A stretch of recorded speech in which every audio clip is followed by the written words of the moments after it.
मिथुन राशि वाले बंधुओं, स्वागत है आप सभी का हृदय से अभिनंदन है। मिथुन राशि भिंड यूट्यूब चैनल में। तो मिथुन राशि वालों, जरा ध्यान से सुनिए। सबसे पहले तो बाबा भोलेनाथ के दर्शन करिए और सभी प्यारे भक्तों को, महामाई के श्रेष्ठ और बहुत ही सुंदर बालकों को महाशिवरात्रि की हृदय से शुभकामनाएं। आप सभी के जीवन में बाबा की पूर्ण कृपा और आशीर्वाद बरसे और आपका जीवन सुखमय हो। अब सबसे बड़ी बात ध्यान से सुनिए। शिवरात्रि के तुरंत बाद आपके जीवन काल में अनिष्ट घटनाओं का एक सिलसिला प्रारंभ होने वाला है। नकारात्मक 3 बड़ी घटनाएं घटित होंगी और सबसे बड़ी बात कि ये घटनाएं रोक पाना बहुत मुश्किल होगा, क्योंकि इन घटनाओं का संबंध पराभौतिक शक्तियों से है। जी हाँ, ऐसा हम क्यों कह रहे हैं, जरा बारीकी से समझिए। केवल शब्दों को पकड़कर निर्णय की स्थिति में ना पहुंचिए, पहले हमारी बातों को समझने का प्रयास करिए। इस समय पर बुध, शुक्र, सूर्य तीनों के तीनों राहु की चपेट में आ चुके हैं। सूर्य ग्रहों का राजा है और जब इसे ग्रहण लगता है तो संपूर्ण ग्रहमाला के ग्रहों पर इसका प्रभाव कहीं ना कहीं दिखाई देता है। इसी के साथ साथ मंगल बद का है, गुरु बकरी है, तो ये स्थितियां भी नकारात्मक है। कहने का मतलब यह है कि स्थिति अच्छी नहीं है। ये वही स्थिति है जबकि किसी के ऊपर तंत्र मंत्र किया जाता है, नकारात्मकता हावी होती है, जीवन में बुरी घटनाएं होनी शुरू हो जाती हैं और सबसे बड़ी बात कि इंसान गलती करता है। इसी को विनाश काल कहते हैं। हालांकि महाशिवरात्रि बहुत ही पवित्र, दिव्य और शुभ पर्व है, लेकिन इसी दिव्य, पवित्र, शुभ पर्व में भी अशुभ घटनाओं को भी अंजाम दिया जाता है, क्योंकि आज का यह युग, समय, काल अत्यंत नकारात्मक है। इसे कलयुग तभी तो कहते हैं क्योंकि यहाँ कली का वास है। अपनों में ही शत्रु छुपे हैं, अपने ही दुश्मन बन बैठे हैं। बाहर वालों से भय नहीं, अपनों से ही सबसे ज्यादा भय है। और ये तो इतिहास उठाकर देखो, हमारे धर्म शास्त्र उठाकर देखो, कहानियां भरी पड़ी है। अपनों ने ही अपनों का सबसे अधिक नुकसान किया है, फिर चाहे रामायण हो चाहे महाभारत हो। अब यहां पर सोचने वाली बात यह है कि फिर आप क्या करें, कैसे करें।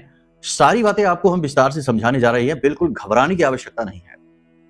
शांति के साथ, सुकून के साथ इस कार्यक्रम को अंत तक देखना है। महाशिवरात्रि के बाद आपको सबसे पहला काम यह करना है कि अपने घर को कीलित कर देना है। जी हां, अपने घर का बंधन स्वयं ही कर देना है। अब ये क्या है, इसे आप समझिए। जैसे कि आप घर से बाहर कहीं जाते हैं, अपने घर को सूना छोड़कर जाते हैं, तो उस समय आप अपने घर के हर एक कमरे के दरवाजे पर और मुख्य दरवाजे पर भी ताला लगाकर जाते हैं। यानी कि घर को बंद करके जाते हैं, घर का बंधन करके जाते हैं, ताकि कोई बाहर का कोई नकारात्मक या दुर्भावना से ग्रसित कोई व्यक्ति आपके घर में प्रवेश ना कर जाए। इसी प्रकार आपके घर में ऊर्जाओं का जो आदान प्रदान हो रहा है, इसमें कोई नकारात्मक ऊर्जा, किसी के द्वारा किया गया कोई तंत्र मंत्र, कोई नेगेटिव स्थिति, कोई पिशाची शक्ति यूं ही अनायास ही आपके घर में ना प्रवेश कर जाए। इसलिए आपको अपने घर का कीलन करना पड़ेगा, स्वयं बंधन करना पड़ेगा। ये पवित्र बंधन होगा, महामाई की दिव्य शक्ति को आपके जीवन में लेकर आएगा और बहुत ही शक्तिशाली बंधन होगा, वैदिक पद्धति पर आधारित होगा। इस बंधन को करने की पूरी विधि आपको इस कार्यक्रम के अंत में बताने वाले हैं। इसे जरूर जान लेना, वरना आप बड़ी मुसीबत में फंसने जा रहे हैं। हम जानते हैं कि इस समय आपके जीवन में कोई स्थिति अच्छी नहीं है, अभी भी परिस्थितियां विपरीत हैं और आप कुछ नया करने का, कुछ बड़ा करने का प्लान करके बैठे हैं। मुसीबतों से बाहर निकलने के रास्ते खोज रहे हैं। तो ऐसे में इस बात की प्रबल संभावना है कि आप गलत निर्णय ले लें और गलत राह पर चले जाएं और वर्षों वर्ष अपने खराब कर लें, परिवार को भी मुसीबत में डाल लें। तो ऐसे में आपको चाहिए सही मार्गदर्शन, और मार्गदर्शन देने का कार्य महामाई कर रही हैं इस कार्यक्रम के माध्यम से। कार्यक्रम में हम आपको बताएंगे आने वाले 3 से 5 दिनों की सटीक 5 बड़ी भविष्यवाणियां, जो आपके लिए रोड मैप का कार्य करेंगी, आपको सही निर्णय लेने में पूरी मदद करेंगी। कुछ अनिष्ट घटनाओं के विषय में भी बताएंगे जो घटित हो सकती हैं, लेकिन यदि आप अपनी सुरक्षा करने में सक्षम हो जाएंगे तो ये घटनाएं आपका बाल भी वाकर नहीं कर पाएंगे। इन घटनाओं से संबंधित एक प्रश्न, अभी हम कल ही एक श्रीमान हैं, उनसे हम बात कर रहे थे, कुंडली विश्लेषण किया था, अपॉइंटमेंट उन्होंने लिया था, तो हम उनसे बात कर रहे थे। तो अंत में उन्होंने हमसे कहा कि गुरुजी, आपकी सारी बातें अच्छी हैं, सूट हो रही हैं हमारे जीवन पर पूरी तरीके से, लेकिन भविष्य की किसने देखा है? जो होना है वो तो होकर ही रहेगा और उसे तो टाला भी नहीं जा सकता है। तो फिर क्या फायदा हुआ कुंडली दिखवाने का? तो हमने उनसे कहा कि देखो, ये प्रश्न आपके मन में भी आ सकता है, कोई ना कोई आपके आसपास ऐसा होगा जो आपसे ऐसी बातें बोल सकता है कि कुछ नहीं होता कुंडली दिखाने से, कुछ नहीं होता ग्रह नक्षत्रों की बात करने से, जो होना है वो तो होकर ही रहेगा, वो तो कभी बदलेगा नहीं। तो फिर क्या फायदा है जब कुछ बदल ही नहीं सकता है? तो देखो, उन लोगों के लिए यही जवाब देते हैं। इसे ध्यान से सुनो, ये आपको भी मार्गदर्शन देगा। बदला जा सकता है, ये बात निश्चित है, और इसके लिए इतिहास उठाकर आप देख लो। मार्कंडेय ऋषि की कहानी है, काकभूषुंडी की कहानी है, और तमाम सारी डाकू रत्नाकर की कहानी है, जिनका कायाकल्प हो गया, जो पूर्ण रूप से बदल गए और कोई डाकू से संत बन गया, किसी को जीवन दान मिल गया और किसी को मुक्ति का मार्ग मिल गया। बहुत सारी कहानियां हैं। खैर उनको अभी छोड़ो, आज के परिवेश में आपको ये समझा देते हैं। मानकर चलते हैं कि आपके क्षेत्र में, आपके एरिया में प्रचंड तूफान आने वाला है, तो गवर्नमेंट क्या करती है? गवर्नमेंट आपको सूचना देती है, सरकार आपको सूचना दे देती है पहले से ही कि एक बहुत बड़ा तूफान बवंडर आपके गली मोहल्ले में, आपके शहर में आने वाला है। तो अब यहां पर सरकार ने आपको पूर्व सूचना दे दी है, लेकिन सरकार ने तूफान को नहीं रोका है और ना ही वो रोक पाएगी, लेकिन पूर्व सूचना आपके पास है, तो अब इसका आप लाभ ले सकते हैं। अपने शहर को छोड़कर कुछ दिनों के लिए बाहर जा सकते हैं, अपने शहर में, अपने घर में किसी सुरक्षित स्थान में जा सकते हैं, तल घर में जा सकते हैं, बंकर में जा सकते हैं। अपनी सुरक्षा के जितने भी संसाधन आपके पास है उनका प्रयोग कर सकते हैं। सरकार भी आपकी मदद कर सकती है। तो हुआ क्या? अब तूफान आया लेकिन आपको नुकसान नहीं हुआ, आपकी जान बच गई, आपका बहुत सारा नुकसान होने से बच गया और जिंदगी आपकी खतरे में नहीं आई। तो तूफान की घटना जो होनी थी वही तो होकर ही रही, वो नहीं टल सकती, वो तो होगी ही। इसी प्रकार ग्रह ने जब परिवर्तन कर लिया, भाव परिवर्तन कर लिया, तो वो तो अपने स्वभाव को सभी के ऊपर डालेगा ही, प्रभाव डालेगा ही। लेकिन जो जागरूक होते हैं वो कुछ उपाय क्रियाओं के माध्यम से, सावधानी के माध्यम से इनके प्रभाव से काफी हद तक 70-80% तक और कभी कभी 100% तक बच जाते हैं। तभी तो जब कुंडली दिखाई जाती है तो हम लोग आप लोगों से कहते हैं कि संभल कर रहना, आने वाले 6 महीने आपके लिए बड़े खतरनाक हैं। शुरुआत के 15 दिन बड़े खतरनाक है, दुर्घटना हो सकती है, कर्जे में आ सकते हो, कोई फ्रॉड हो सकता है। और बहुत सारे लोग कहते हैं कि हाँ गुरुजी आपने सही कहा था, हमारे साथ फ्रॉड हो गया। एक श्रीमान थे, उन्होंने कहा कि हमारे साथ में 87,000 रुपए का साइबर फ्रॉड हो गया, सोशल फ्रॉड हो गया। तो कहने का मतलब यह है कि ये सारी बातें क्या हैं? यही तो ज्योतिष काम आता है। ज्योतिष ना भविष्य बनाता है और ना ही भविष्य बदलता है। ज्योतिष केवल भविष्य के संकेत देता है और आपको बचने का पूरा मौका देता है। आपको शायद समझ में आ गई होगी बात हमारी। नहीं समझ में आई है तो कोई बात नहीं, भगवान आपका मालिक है। अब यहाँ पर ध्यान से सुनिए, हम आपको बताने जा रहे हैं वो सूत्र जो शिव को अति प्रिय है और आपके जीवन में आपके उद्धार के कारक बनेंगे। इन्हें भी जान लेना। कार्यक्रम बेहद महत्वपूर्ण है। ज्योतिषीय ज्ञान गणित से तो ओतप्रोत है ही, धर्म, आध्यात्म और चेतना की जागृति से भी ओतप्रोत है। इसे देखना बहुत आवश्यक है। चलिए महामाई को याद करते हैं। माई के दर्शन पहले करिए, फिर लिखिए जय मां भद्रकाली कृपा करो। श्री यंत्र के विषय में बता देते हैं, नहीं तो बाद में कहेंगे कि हमें तो पता ही नहीं चला। श्री यंत्र महाशिवरात्रि के तुरंत बाद मिलने प्रारंभ हो जाएंगे। जागृत लगभग हो ही चुके हैं। महाशिवरात्रि की रात्रि में अंतिम साधना होगी, अंतिम पूजा होगी, अंतिम हवन होगा और उसके बाद जागृत श्री यंत्र ऊर्जा से भरपूर अष्टलक्ष्मी को आपके घर में स्थापित करने का सामर्थ्य रखने वाले महान श्री यंत्र आपके लिए उपलब्ध होंगे। आप चाहें तो इन्हें मंगवा सकते हैं, बहुत ही सीमित संख्या में है। संख्या समाप्त होने से पहले मंगवा लीजिए, नहीं तो फिर बाद में कहेंगे कि गुरुजी हमको नहीं मिल पाया। और ये इतना आसान भी नहीं है, इसमें लंबी प्रक्रिया लगती है, कई दिनों और कभी कभी महीनों का समय भी लग जाता है, क्योंकि एक निश्चित मंत्र संख्या तक पहुंचना पड़ता है, तब ये जागृत होते हैं। तो सारी बात खुलकर नहीं बता सकते, लेकिन आप समझ सकते हैं कि ये क्या है और कैसे है। तो आप चाहें तो इसे मंगवा सकते हैं, अभी ये आपके लिए उपलब्ध है। ठीक है।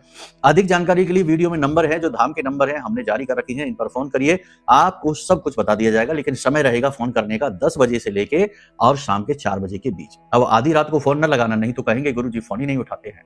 ठीक है, सारी बात यहां तक समझ ली आपने। अब अपने मूल विषय को शुरू करते हैं। बात करते हैं 5 बड़ी भविष्यवाणियों। जय माई की। बंधुओं, ज्योतिष और तंत्र विद्या के क्षेत्र में आचार्य अमित एक जाना माना नाम है।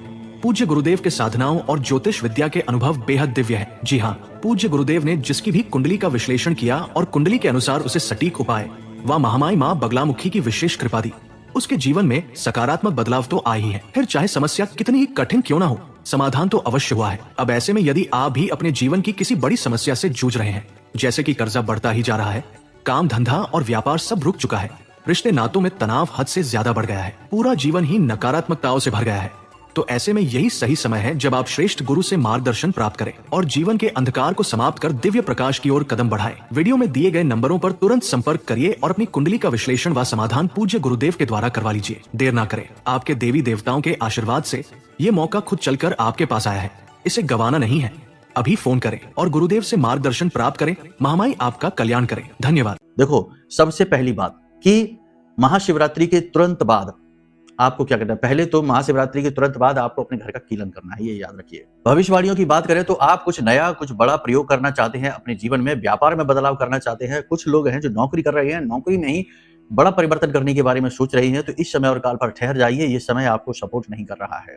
बड़े फैसले, गंभीर फैसले इस समय और काल पर ना लीजिए, थोड़ा सा इन्हें टाल दीजिए। इसी के साथ साथ सबसे महत्वपूर्ण बात यह है कि कोई भी बड़ा इन्वेस्टमेंट इस समय पर आप ना करिए। जैसे होता है ना, बहुत सारे लोग कहते हैं, हमसे भी पूछते हैं कि गुरुजी ये समय कैसा है, आप हमें बताइए, हम एक नया प्लान शुरू करने वाले हैं, बड़ा इन्वेस्टमेंट है, बहुत मोटी रकम खर्च करने जा रही है। नहीं, हम रोक देते, इस समय पर नहीं करिए। परिवार का वातावरण थोड़ा-सा तनावपूर्ण रह सकता है, किसी बात को लेकर अनबन हो सकती है, घर के बड़े बुजुर्ग आपको सपोर्ट नहीं करेंगे, वो आपके खिलाफ नजर आएंगे। घर की स्त्री, बुजुर्ग सदस्य, संभावित है कि आपकी माँ की सेहत खराब हो सकती है, स्वास्थ्य को लेकर परेशानी हो सकती है, हड्डियों में दर्द, जोड़ों में दर्द और बुखार की समस्या उनको हो सकती है। गुप्त रोग आपको परेशान कर सकते हैं इस समय पर, तो थोड़ा-सा इसके लिए आप संभल कर रहना है। किसी प्रकार की धार्मिक यात्रा पर आप जाने की प्लानिंग कर सकते हैं, जा भी सकते हैं, जो कि बहुत अच्छी बात होगी। बच्चों का मन पढ़ाई में नहीं लगेगा, इधर-उधर की बातों में मन भटकेगा। पढ़ाई में बच्चों के मन को लाना मेहनत के काम होगा, चैलेंजिंग काम होगा आपके लिए। बच्चों की शिकायतें भी आ सकती हैं। कई लोग आपके खिलाफ षड्यंत्र करते नजर आएंगे और आपको ये बात का एहसास भी रहेगा कि यह व्यक्ति आपको पसंद नहीं कर रहा है, आपके खिलाफ साजिशें कर रहा है, षड्यंत्र कर रहा है। आपको सतर्क रहने की आवश्यकता है। कार्यस्थल पर वातावरण आपके प्रतिकूल ही दिखाई देगा। उच्च अधिकारी भी आपकी बात सुनेंगे नहीं और आपको ऐसा लगेगा जैसे कि आपका किया धरा सब कुछ बेकार होता जा रहा है। ना तो मेहनत का फल मिल रहा है और ना ही आपके काम का क्रेडिट ही आपको मिल पा रहा है। किसी भी व्यक्ति के उलझे हुए मामले को सुलझाने का प्रयास ना करें, किसी के साथ जरूर से ज्यादा अच्छा बनने की कोशिश ना करें, आपकी अच्छाई का फायदा उठाया जा सकता है। किसी को भी अपनी गुप्त बातें, अपने मन की बातें बताने की आवश्यकता नहीं है। समझेगा तो कोई नहीं, लेकिन फायदा बहुत सारे लोग उठाने का प्रयास करेंगे। किसी नए संबंध में इस समय और काल पर आना ठीक नहीं। जैसे प्रेम संबंध में किसी के प्रति आकर्षित होते हैं, मन में भाव जागते हैं, लेकिन इतनी जल्दी रिश्ते की शुरुआत ना करें, यह जोखिमपूर्ण हो सकता है। किसी प्रकार का फ्रॉड आपके साथ हो सकता है, पैसे को लेकर हो सकता है फ्रॉड, कोई आपसे पैसे मांग सकता है, कोई इमोशनल फ्रॉड आपके साथ हो सकता है। तो इस समय और काल पर थोड़ा सा आपको अलर्ट रहने की आवश्यकता है। अपनी चीजों की केयर करें। आपकी कोई कीमती चीज, इलेक्ट्रॉनिक सामान, बड़ा सामान, भारी सामान, इन्हें आप संभाल कर रखें। कीमती चीजों को संभाल कर रखें। चोरी हो सकती है, खो सकती है या टूट फूट सकती है। आपका आपके सहयोगी, आपके मित्रों के साथ, यानी जो आपके सहकर्मी हैं, उनके साथ ही झगड़ा हो सकता है, तनाव की स्थिति बन सकती है। बिना पूरी तैयारी के साथ किसी भी व्यक्ति के साथ ना तो बात करें, ना बिजनेस करें और ना ही कोई बड़ा कार्य करें। तैयारी आपके लिए अत्यंत आवश्यक है।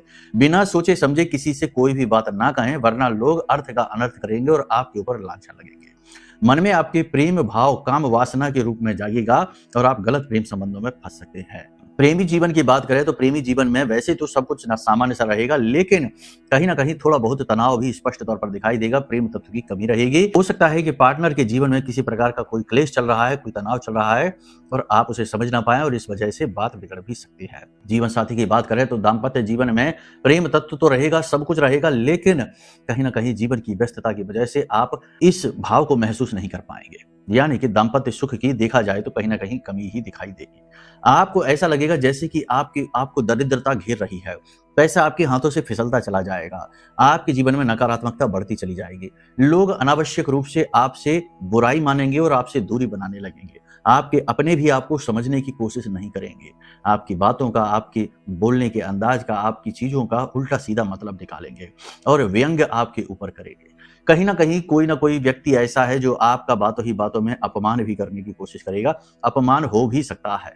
लांछनों से बचें, सतर्क रहें और किसी भी व्यक्ति को अपना हमदर्द ना समझें। ऐसी स्थिति में आपको अपना गुरु स्वयं बनना होगा, अपने हमदर्द स्वयं बनना होगा। वाहन आदि सावधानी के साथ चलाएं, इसे दुर्घटना का योग भी कहते हैं। जबकि सूर्य को ग्रहण लगता है और देव ग्रह भी सपोर्ट नहीं कर पा रहे होते हैं, तो ये दुर्घटना का योग होता है। ऐसे में आप जल्दबाजी में बोलेंगे, जल्दबाजी में काम करेंगे और जल्दबाजी में ही गाड़ी चलाएंगे, वाहन आदि चलाएंगे तो दुर्घटना हो सकती है। नींद लेने में बाधा उत्पन्न हो सकती है। नींद लेने में परेशानी इसलिए आएगी क्योंकि इस समय पर चंद्रमा की स्थिति भी ज्यादा अच्छी नहीं है। कहने का मतलब यह है कि यहाँ पर थोड़ी सी स्थितियां आपके लिए निगेटिव रहेंगी। अब कुछ पॉजिटिव स्थितियां भी हैं, तो आप इन्हें भी ध्यान से समझ लीजिए। सबसे बड़ी पॉजिटिव स्थिति यह है कि आपको किसी का मार्गदर्शन मिल जाएगा, धर्म का साथ मिलेगा, भगवान की यानी देवी देवताओं की अनुभूतियां आपको होंगी और अंदर से आपके आत्मविश्वास जागेगा। परिस्थितियां भले ही विपरीत हो, लेकिन आप अंतर मन में आत्मविश्वास से भरी रहेंगे और आपको ये पता है कि आज नहीं तो कल आप सिचुएशन को अपने कंट्रोल में कर ही लेंगे। अब सबसे बड़ी बात है यहाँ पर कि किसी भी चीज के लिए मन में लालच उत्पन्न ना करें और किसी भी व्यक्ति के ऊपर अपनी शक्ति का दुरुपयोग ना करें और किसी के ऊपर हावी होने की कोशिश ना करें। वाणी पर पूर्ण नियंत्रण रखें। जितना हो सके उतना जरूरत भर का ही लोगों के साथ बात करें, उतनी ही बोलें जितनी की आवश्यकता है। और सबसे बड़ी बात यह है कि अपनी भावनाओं पर नियंत्रण रखने की कोशिश करें। अनियंत्रित भावनाएं आपको तमाम परेशानियों में फंसाने का कार्य करेंगी। बस इन सब चीजों पर आप ध्यान रखिए तो आपका समय और काल अच्छा गुजरेगा। अब बात करते हैं अनिष्टकारी 3 घटनाओं के बारे में जो हमने आपको बताया था।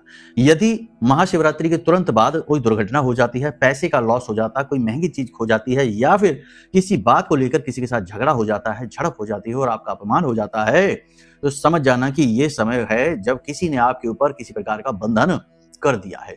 कोई नेगेटिव एनर्जी अचानक ही आपकी ओर आकृष्ट हो चुकी है। इसे भगाने का कार्य अब आपका ही है, आपको करना ही पड़ेगा। पहली चीज ये, क्योंकि ग्रह स्थितियां भी इस समय और काल पर कमजोर हैं। दूसरा कि यदि अचानक महाशिवरात्रि के बाद आपका स्वास्थ्य खराब हो जाता है, स्वास्थ्य को लेकर समस्याएं उत्पन्न होने लगती हैं, बिना मतलब में आलस, थकान, सुस्ती और सोचने समझने की शक्ति कमजोर होने लगती है, तो ये भी प्रबल संकेत है, थोड़ा संभल कर रहना है।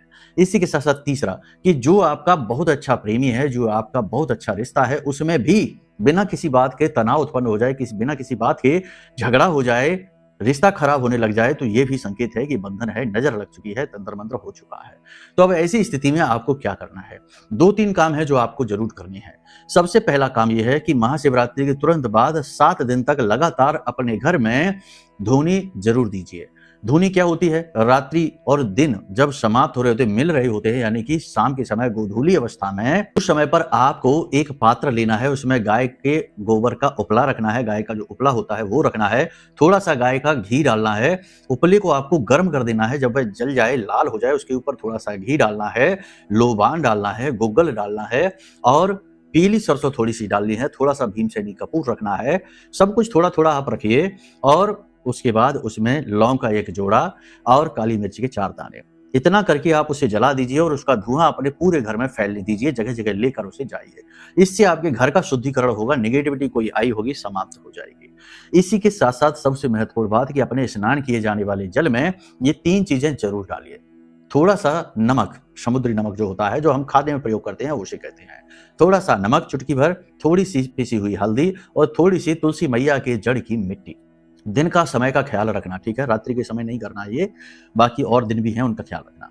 बाकी आप इन्हें डालकर अपने जल में और फिर आप स्नान करिए, ये बहुत आवश्यक है। और इन सबसे महत्वपूर्ण कि महाशिवरात्रि के बाद कभी भी जब भी आपको समय मिले, रात्रि के समय जो जूते में जो कील लगती है ना, जो मोचियों के पास मिलती है, ऐसी 11 कीलें लेकर आइए, ठीक है? 11 कील ऐसी लेकर आइए। अब आप अपने घर को कीलने की क्रिया शुरू कर रहे हैं, इसे जरा ध्यान से सुन लीजिए। हल्दी की माला आपको लगेगी, इन कीलों को आप लेकर आइए, किसी पीतल की प्लेट में, कटोरी में रख दीजिए और इनके ऊपर पिसी हुई हल्दी डाल दीजिए और इन्हें अच्छी तरीके से हल्दी से मिला लीजिए, मिक्स कर लीजिए।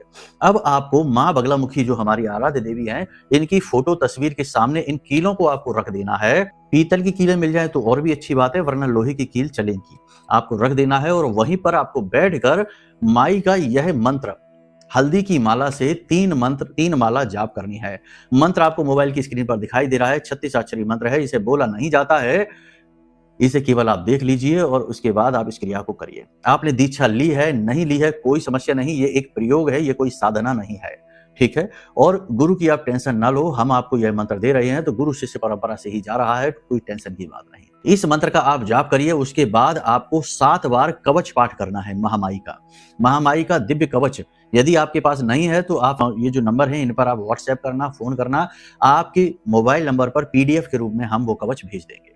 माई का 7 बार दिव्य कवच का पाठ करना है और उसके बाद आपको अंत में 40 का पाठ करना है माई का। इस क्रिया को आपको वहां बैठकर करना है। बाकी माई को धूप दीप नैवेद्य आदि समर्पित करना है। माई से निवेदन करना है कि हे माई, हम अपने घर का कीलन आपकी सहायता से कर रहे हैं, हमारी रक्षा करिए। नेगेटिव एनर्जी कोई भी हमारे घर में हो उसे भगा दीजिए और जीवन में सुख समृद्धि लेकर आइए।